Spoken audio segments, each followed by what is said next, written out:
Hello guys, Sagittarius sign, mag-read tayo ng cards para sa inyo today. So, ang reading natin is para sa buwan pa rin ng November na guys. So, paalala lang po na this is a general reading, no? Pwede kayo makaresonate, pwede rin pong hindi. Kunin nyo lang po kung ano yung magre-resonate sa inyo and leave the rest. Okay guys? So, energy is fluid, pwedeng kayo yung tinutukoy ng baraha, pwedeng yung person ninyo. And time is fluid, pwedeng nangyayari to sa inyo sa kasalukuyan, pwede rin pong nangyari sa past na ninyo, or pwede rin pong mangyari sa present time ninyo, a couple of weeks, ganun. So at least maging aware lang kayo, some of you, no? So let's see, ano po ba nangyayari sa ating mga Sagittarius Angel Spirits? Guidance and clarity po para sa reading today, Angel Spirits, para sa ating mga Sagittarius. Pull na tayo ng cards guys. Meron kayo ditong 7 of Cups, Knight of Swords,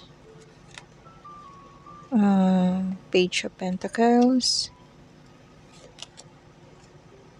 Queen of Wands, okay, reverse ng Empress, reverse Empress, and then reverse ng Two of Wands, reverse din ng The World, and reverse ng Five of Swords. Puro reverse yung last 4 cards ninyo. And then bottom of the deck, Knight of Wands. Knight of Wands is a Sagittarius card po ito, no? Someone na mahilig sa adventure, very energetic and passionate tong person na to guys, no? Taking inspired action. Okay guys? Past energy. Very energetic, mahilig mag-adventure tong person na to, no guys? Siguro extrovert tong person na to guys. Mahilig sa mga adventures. So, ano bang meron sa inyong reading today? Okay. Meron kayong 7 of Cups. 7 of Cups is a Scorpio card po ito, no? Someone na wishful thinking, someone na nagpapantasya, nag-i-illusion. Okay, someone na maraming choices and very confused. Kasi marami siyang option, guys. And pwede rin po yung card na to sinasabi dito na parang needing to move forward without knowing the full pictures. Okay, so yun po yung ibig sabihin nitong 7 of Cups, no? And then meron kayong Knight of Swords. Knight of Swords is a Libra card po ito, no? Someone na very ambitious and determinado siya sa kanyang mga plans and decision. Alam niya kung ano yung gusto niyang gawin. Alam niya kung ano yung gusto niyang ma-achieve and gagawin niya ang lahat para makuha yon, yung kanyang ambition na yan. Okay guys, and then meron siyang Page of Pentacles. Page of Pentacles is a Taurus card po ito, no? Some of you makaka-receive kayo ng good news, no? Financial opportunities, manifesting new opportunities and beginnings, and someone na very inspired and ambitious, someone na okay, so I feel na some of you is nasa pwedeng new connection sa isang person, or pwedeng new connection regarding sa mga business, no? Parang nag-i-start pa lang. Kasi nga, Page of Pentacles is financial opportunities din to guys eh. No guys, and making plans a reality para sa new career path. Okay guys, so planning yung iba sa inyo. And gusto ng, kumbaga parang new career path yung kanilang direction this time. Kasi nga 'di ba meron kayo ditong Knight of Swords na person na parang alam niya kung ano yung gusto niyang ma-achieve at gagawin niya ang lahat para makuha yon, no guys. And then meron kayong Queen of Wands. Queen of Wands is a Leo card po ito, no? Someone na very warm kind of person, passionate, determinado rin tong person na to, no? Determinado nga, and very confident, and meron siyang kakayanan tumulong sa ibang tao, no? Mahilig siya sa labas. Yun nga, may pagka extrovert yung person. Some of you, no? Mga Sagittarius. And very magnetic. Siguro friendly tong person na to, no? Maraming nakakagusto sa kanya, very confident, and may pagka-sensual yung kanyang ugali, no? Liking physical pleasure. Some of you, mga Sagittarius. And then, reverse naman tong ibang cards nyo. Meron kayong the Empress, kaya lang reverse to, guys. Empress is the major arcana, no? Libra card po ito. Someone na siguro ito yung person na may problema sa kanyang pagbubuntis, no? Someone na hindi siya mabuntis. Very okay. Someone na nasa disharmony relationship this time, no? Yung kanilang situationship ng kanyang person is hindi maganda, no? Overly dependent itong person na to, guys, on others. Parang lagi siya nakadepend sa iba, no, guys? And parang kailangan niya ng self-care kasi someone na hindi magkaroon ng anak, no, guys, may problema siya sa pagbubuntis, hindi siya mabuntis. Okay, guys? And then, meron po kayo ditong, ano ba to? Two of Wands, kaya lang reverse. Two of Wands naman po is Aries card po ito, no? Someone na carefully planning for long term and making decisions about the future. Okay, so someone na decision making to, guys. Decision making, and I feel na LDR, some of you mga Sagittarius, LDR situation, no, guys. Okay. Someone na making progress. Someone na want to fix things, okay? So, I feel na yung iba sa inyo is may problema ng kanyang person, no? Pwedeng isa sa reason dahil isa sa reason yung hindi makapagbigay ng anak sa kanya yung person niya. Okay? And someone na let's see pa tong ibang cards niyo. Meron kayo ditong the World na reverse. Major arcana rin po to, Scorpio card, no? Someone na parang, ayun nga, maybe, siguro kung hindi pa nabubuntis, no? Delayed yung ano na yon, and I feel na nagkaroon ng maraming pagpaplano, both of you, ng person na to.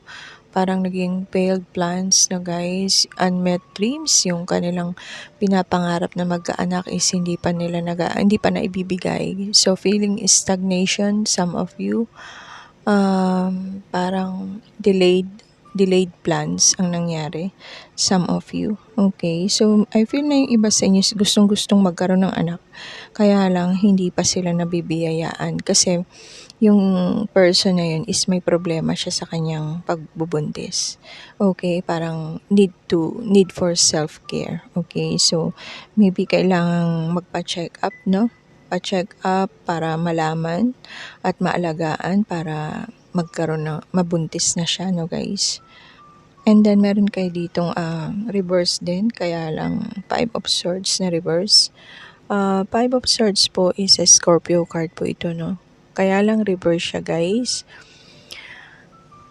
Oh, parang ano to, guys, reverse na Five of, ano ba to? Five of Swords na reverse nga, no? Five of Swords na reverse. Sama na parang energy para sa self-love, okay? And someone na masama ang loob, no, guys? Parang remorse, panghihinayang, a desire for peace, someone na gusto lang ng peace this time, and may masamang loob, gusto ng reconciliation, someone na gusto ng reconciliation and ma-solve yung problema nila ng person niya. Okay guys, so LDR situation and may problema na gusto ng magkaanak kaso hindi pa sila magkaanak kasi may problema yung isa sa kanyang sarili, sa kanyang health, no? Kaya hindi siya mabuntis. And yung person na yun maraming choice, very confused. Siguro iniisip niya kung nagdadalawang isip siya na tama ba yung person na yun, yung kanyang maging kasi gusto niya nang magkaroon ng anak eh. Kaya lang di siya mabigyan ng anak ng kanyang person. Okay, kaya feeling confused and marami siyang choices. And wishful thinking na siya. Marami na siyang naiisip pag dumating yung kanyang anak. No? Someone na gustong-gustong magkaroon ng anak sa reading na to, guys. And yun nga yung sinasabi dito sa isang card na someone na parang alam niya kung ano yung gusto niya. Isa sa gusto niyang ma-achieve is magkaroon siya ng anak and gagawin niya ang lahat para magkaroon siya ng anak. No, guys? And then, okay. Kaya lang, I feel kaya hindi magkaanak kasi very busy rin sa work yung isa, no? Parang swerte siya sa mga business or sa kanyang trabaho. Kaya, kumbaga, kasi nga may pagka-ambitious din yung isang person. Okay. I feel na ganun ang nangyayari some of you, no? LDR kayo, parehas kayo may trabaho ng person mo. Yung isang person, gustong-gusto na talaga niya magkaroon kayo ng anak. Kaya lang, hindi pa nga mabigyan ng anak kasi merong health problem yung isa. Okay, na kailangang magpatingin, kailangan ng self-care, kailangang alagaan yung kanyang sarili, no? Para mabuntis siya or magkaanak na sila. And, or isa sa reason kaya hindi nabubuntis dahil may pagka-workaholic yung person na yun. Kasi nga, swerte rin siya sa kanyang ginagawang paghahanap buhay, sa kanyang trabaho o sa kanyang business. Swerte rin siya, kaya very focused siya dun sa kanyang paghahanap buhay. Okay? At hindi niya namamalaya na yung sarili niya. Na hindi niya mabigyan yung kanyang person ng anak dahil sa sobrang busy niya sa kanyang paghahanap buhay, no guys? Pero hindi niya alam na yung person niya is gustong-gusto nang magkaroon ng anak. Okay? Kaya someone na parang siguro nagkaroon ng okay. So, pwedeng kaya naging LDR, some of you nagkaroon ng siguro parang slight na hiwalayan, no? Slight na paghihiwalay. Kaya meron kayo ditong card ng reconciliation and resolution. Resolution sa inyong naging problema. Compromise, no guys? Someone na may masama ang loob. And someone na gusto lang katahimikan, peace. Maging peace na yung pagsasama nila ng person niya. Okay. So, yun lang yung ating nakita dito sa inyong cards. Clarify natin yung cards nyo, guys. Let's see ano ba ang outcome ng reading ni Sagittarius. Okay, sabi ko na nga, may pagka-hardworking yung person. Someone na very hardworking. Masipag maghanap buhay. Okay. Eight of Pentacles, Virgo card, Virgo sign. Okay. So, someone na masipag maghanap buhay. Okay. And yun nga, may family. Sabi ko nga kasi, di ba, parang LDR yung iba sa inyo or nagkaroon ng slight na paghihiwalay dahil siguro may masama ang loob dahil pinipilit nung isa na magkaroon na sila ng anak, kaya lang hindi pa siya mabigyan ng anak ng person niya. So, ito pong Four of Wands is Aries card po ito, no? So, I feel na twin flame kayo ng person na yon. So, divine union, gathering of souls, homecoming. Okay, kaya siguro meron kayong reconciliation, resolution, okay? A desire for peace, parang gusto na, okay, may nasaktan, kaya pala may lumayo. Okay, so, Three of Swords, Three of Swords is Libra sign po ito, no? Someone na, yun nga, nagkahiwalay kayo ng person na yun, kaya gustong bumalik ng person, homecoming. Nagkaroon ng paghihiwalay, feeling broken heart, na sumama ang loob, painful feeling heartbroken, opportunity to heal, guys. So, I feel na yung iba sa inyo is nagkaroon ng slight na paghiwalay dahil sa sama ng loob, na pinipilit ng person niya na magkaanak na sila, kaya lang hindi pa nga mabuntis yung isa dahil merong problema sa kanyang health, no guys, na kailangan pa niyang magpakonsulta. Okay, and then meron kayong Two of Pentacles. Someone is juggling, no guys, juggling obligations.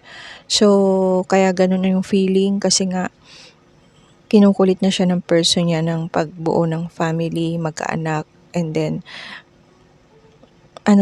busy naman siya sa kanyang paghahanap buhay.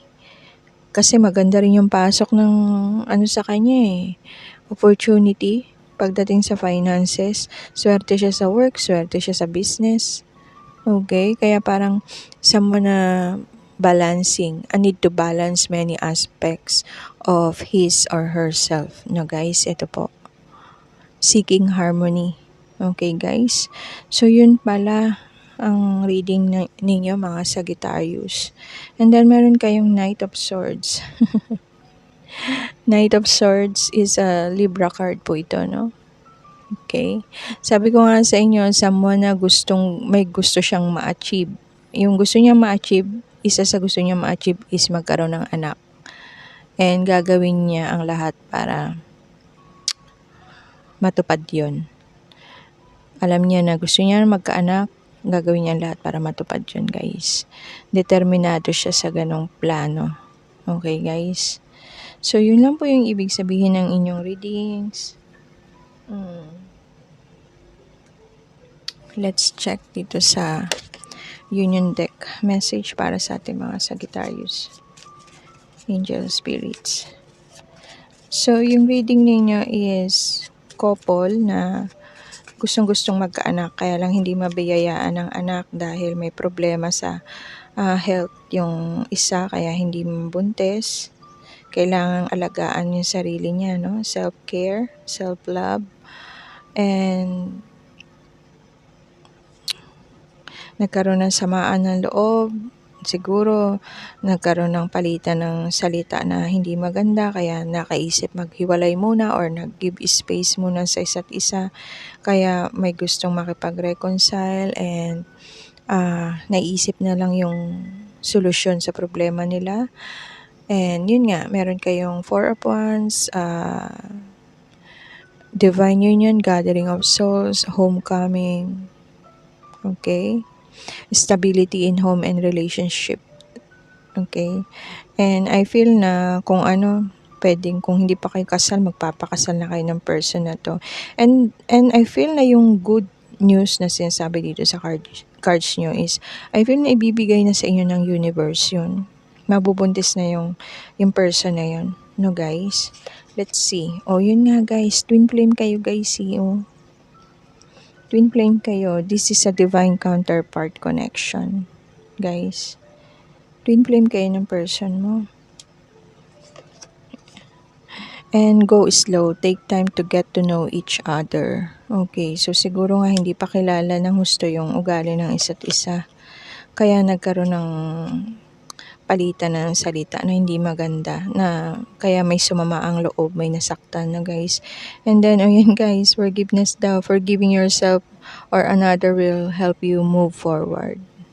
Okay, and then last, observe, social media fascination, curiosity, watching from a distance. Okay, kasi nga LDR nga kayo, I feel na some of you, or pwedeng kayo, or pwedeng yung person nyo, no? Energy is fluid, pwedeng kayo yung tinutukoy ng cards, pwedeng yung person nyo. Someone na nag-i-stalk sa inyo sa social media, guys. Watching you from a distance, okay? And then last, okay guys, yun nga, reconciliation, eternal love, your time has come. So magkakabalikan pa kayo, slight ano lang to, slight na hiwalayan na guys. So let's see, ano ba ang mensahe ng person? Ano po ang mensahe ng person ni Sagittarius para sa kanya? Angel Spirits.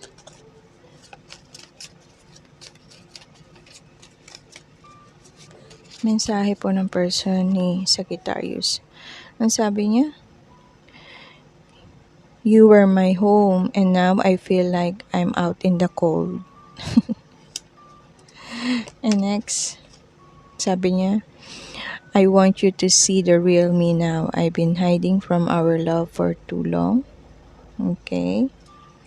And then, guys, I'm trying to forget you. It's not working. Okay. I feel yung iba sa inyo hindi pa nga kasal, magpapakasal pa lang kayo, or pwede yung relationship ninyo is parang live-in lang muna, no? But sa future nyo, kayo pa rin yung magkakatuluyan, kayo pa rin yung makakasal. And I feel na yung good news na sinasabi dito sa reading nyo is mabibiyayaan na kayo ng anak. Magkakaroon na kayo ng, mabubuntis na yung person na yun. My pride and ego affected this connection. Okay. And then last, guys, you're the love of my life. You make me want to be a better person. I want to be happy and content with you. Wow. Okay, so yun lang yung ating nakuhang mensahe para sa inyo mga Sagittarius. Hidden message from your person, no? And then last, kuha tayo ng message dito sa Romance Oracle. Ano ang para kay Sagittarius dito, Angel Spirits? Okay, meron ditong, oh guys, kasi nga twin flame kayo eh. This could be the one, sabi. You've already met the romantic partner you seek. This could be the one. And then, ayun nga, getting to know each other, guys. Kaya nga meron kayo ditong go slow. Ito, go slow. Take time to get to know each other. And then meron kayong message na dito sa oracle ninyo ng getting to know each other. No, guys? And then last, guys, it is safe for you to love. Open your heart to give and receive the highest energy of all. Wow, ang ganda. Okay, so yun lang po yung ating reading para sa inyo mga Sagittarius sign. See you next reading, guys. Bye for now. And yun, kung kinakailangan pong magpa-check up kayo, alagaan yung sarili. Baka yung iba sa inyo is maselan magbuntis, no? Kaya ganun, hindi basta-basta nabubuntis. Gawin nyo yun, guys, kasi yung person niyo is gustong-gusto niya nang magkaanak sa inyo. And I feel na yung good news dito is ibibigay na sa inyo ng universe yun. Mabubuntis na kayo, guys. And after siguro no, kasi I feel na hindi pa kayo kasal ng person na yun. After nun, magkakaroon ng marriage sa inyo ng person na to. Okay, guys? Kasi you love each other, no, guys? Twin flame kasi kayo, guys. Ayun nga, diba? Yan, twin flame. Guys. And this one, twin flame din to, guys. Twin flame na card. Homecoming. Okay, guys. So, pagdating naman sa finances, wala kayong problema kasi masipag kayo parehas maghanap buhay ng person mo. Swerte sa negosyo tsaka sa trabaho. Kayo nung couple mo, nung partner mo. Okay, guys. So, yun lang ang problema ninyo, yung pagkakaroon ng magiging anak. Kasi yung person na isa is gustong-gusto nang magkaroon ng anak sa inyo. Okay, guys. So, yun lang po. Bye for now. Have a nice day and blessed be. Ingat-ingat kayo, guys. Love and light. Sagittarius sign. Bye. Thank you.